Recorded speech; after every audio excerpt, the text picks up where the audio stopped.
चक्र पाणी वाचून या. काळाची उडी पडेना बा जेव्हा मामा आणि भाच्याचा परिवार कसा परिवार गोड आहे.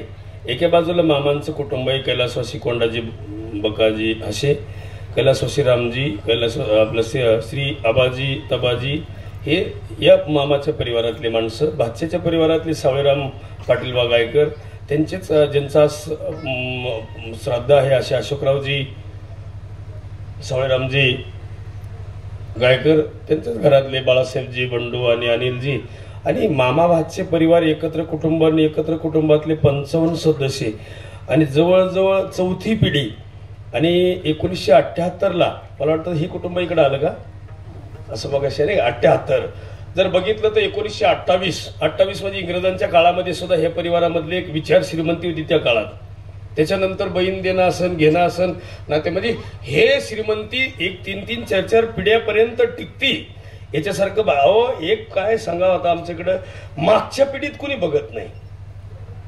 आमच्याकडे काही महिला म्हणत्या गेला माझा भाऊ आता माझं माहेर संपलं. काही तर आमच्याकडे आज महिला म्हणतात माझा बाप गेला आई गेली आता माझं तिथं कुणी राहिलं. बाप आई गेल्यावर कुणी राहिलं नाही. इथं चौथ्यांदा पिढी आहे तरी सगळं आहे. हे अस्तित्व खरं आहे आणि हे महत्वाचं आहे. म्हणून या जगात 3 जिजा झाल्या.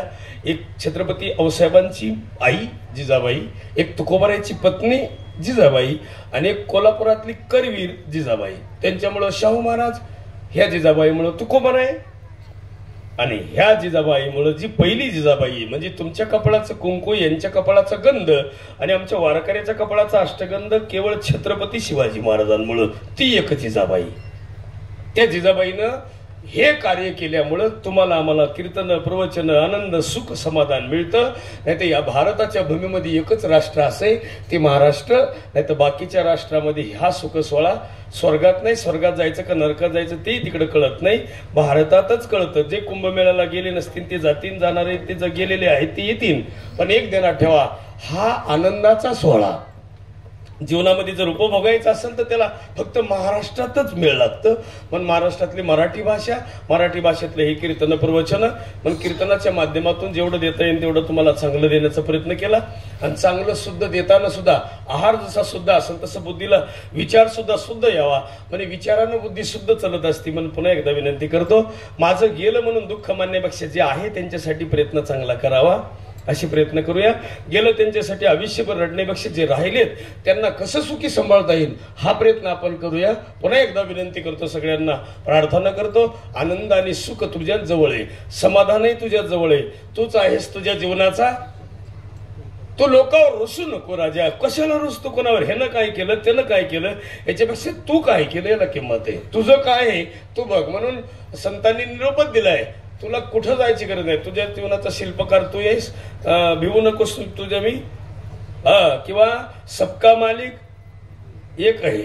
आता हे जी पद्धती सुरू झाल्या ही म्हणी सुरू झाल्या याचं कारण एकच आहे तुला दुसरीकडे शोधायचीच गरज नाही.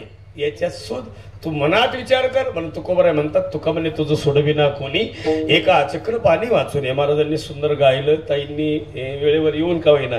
नाही तर असं टायमाला कोणी येत नाही. ह्यांचा लागना त्याच तीस बंद पडला आणि तुम्ही फोन केल्यावर आलात आणि आलात ते बरं झालं. असं येत जावं मोकळ्या मनानं. मी कुठेही जायचो बरं का. मला कुठलं प्रेम काय अजाबात असलं काय मी कुठेही जातो.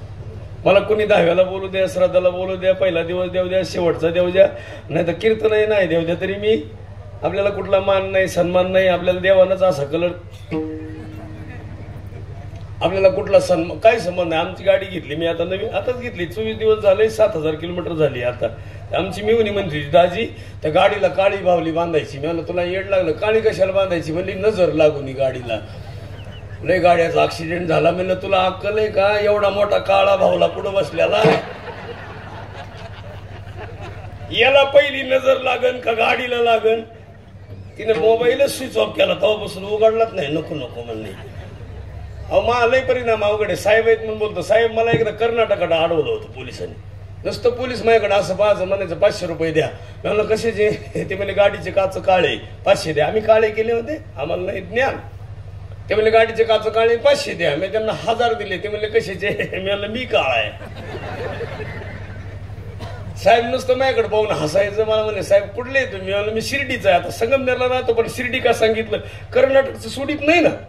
ते म्हणले आता कुठं चाललात? मला शिर्डीलाच. ते म्हणले 500 रुपये देऊ नका, एवढे 2000 रुपये घ्या बाबाच्या दानपीठ टाका. मला म्हणलं ते. आता आम्ही एवढे इमानदार आहे होय? गाडी नगरच्या पुढे निघल्यावर मला ड्रायव्हर म्हणायचं शिर्डीला जायचं का? मी नुसतं असं पाहायचं त्याच्या. अहो ते कोलारच्या पुढे गेल्यावर तुम्हाला 2000च काय करायचं?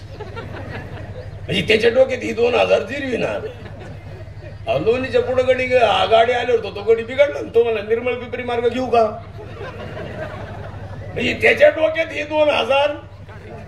त्यानं मला संगमनेरात आल्यावर विचारलंच. मला ती पोलीस जर परत भेटला मला जर विचारलं 2000चं काय झालंय तर मी काय सांगू? मी त्याला 1000 दिले. म्हणले तुला 1000 आणि मला 1000 घे भाऊ. तू ग पण उद्या पोलीस भेटलं तर तू 1000ला आहेच नाही शेकरी. उग कुठं ना करतो. बाबाला टनानं सोने, बाबाला 2000चं करायचं काय? याच्यापेक्षा माणसाला सुख पाहिजे, समाधान पाहिजे आणि ते तुम्ही घ्या, मिळवा. या परिवारातून मी जी आज घेतलं ती तुम्ही घ्यावं अशी प्रार्थना करतो. मगाच्या शब्दात मी बरंच काही घेतलं आणि ते तुम्ही घेण्याचा प्रयत्न करावा. माझ्या मनात सुद्धा हेच भाव आहे. तुम्ही जी संकल्पित केला तो बहीण असेल, भाचा असेल. माझ्याकडे भाचा आहे. आमचा भाचा आता राऊत बाबाकडे एकदम टॉप झालाय. आमचा दुसरा भाचा आहे वाजवीत आहे. आता आमचं कार्ट इथं आलंय.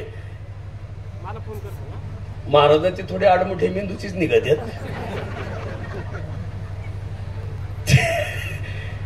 एका बापानं राष्ट्रपती पद मिळालं. त्याला काय मिळालं? राष्ट्रपती पद मिळालं त्याला. कशाचं? सण आहे वाजविण्याचं. त्याला रिटायरमेंटचा पगार मिळाला. राष्ट्रपतीने त्याला पगारच सुरू केला. इतकं सुंदर सनई वादक होतं. त्याच्या डोक्यात होतं माया पोरानं काय व्हावा? सनई वादक व्हावा. ती पोरग इतकं आडमुठे मेंदूचं निघलं.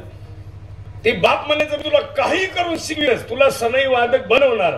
त्याने एक दिवस दाबलं त्याला, मुंडकं दाबून असून त्याच्या अंगावर सनई त्याच्या ह्याची दाबली. तो म्हणला तो किती बी काही केलं पप्पा तुम्ही तर फुकायचं कोणाच्या हातात आहे? ते बाप म्हणला फाशीच घ्यावा ना, आता काय करावं? असं कधी कधी घडतं. म्हणून तुमच्या जीवनामध्ये आनंद घ्या. रामकृष्ण हरी ज्ञानेश्वर.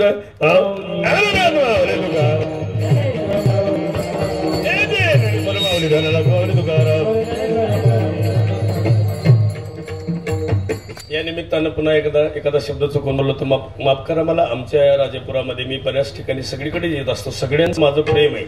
विशेष करून पहिल्या वेळेस मी राजापुरात आलो त्यावेळेस संजूजी हसेत आमचे, ते मानानं मेहने नातेसंबंधानं आम्ही जवळ असतो प्रेमाच्या नात्यानं. पण येताना इकडे आलं की सगळीकडे राजापुरात येऊ वाटतं. पण आज राजापुरात जे बघितलं इतक्या वर्षी त्याच्यापेक्षा आगळं वेगळं आज बघायला मिळालं. ते वेगळंच वातावरण बघायला मिळालं. धन्यवाद. जय